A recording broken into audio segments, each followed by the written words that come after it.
Okay, so ngayon ang example naman na gagawin natin is for input validation. So ang gagawin niya is iche-check ng code natin if yung input ng user ay valid siya or hindi. So dito meron tayong variable na x at ang value niya ay sige, wala muna. Okay?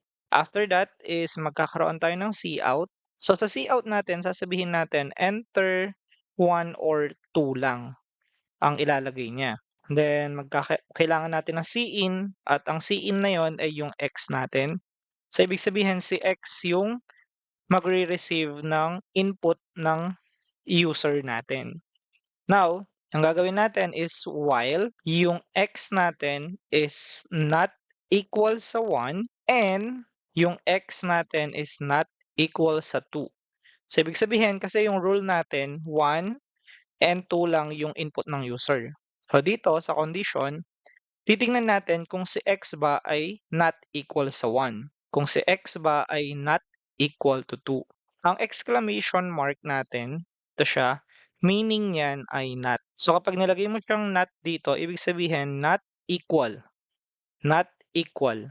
Okay, so not equal to 1 or not equal to 2. Okay, so meron tayong dalawang options dito. Now, after that, ang gagawin natin, cout, invalid, enter only 1 or 2.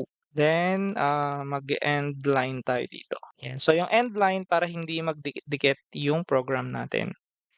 Then, after that, ang gagawin natin is cin x. So, ibig sabihin, kapag nag-enter siya ng 3 dito, sasabihin natin invalid,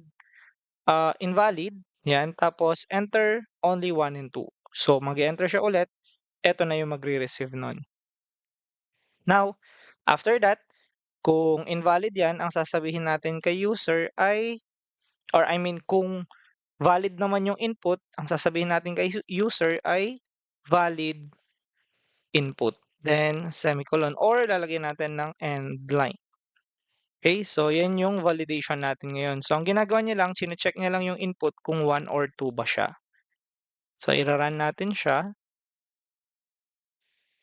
Yan. So, invalid, enter only 1 or 2.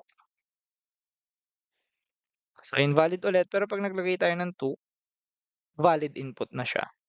Kasi nasa option na 1 or 2.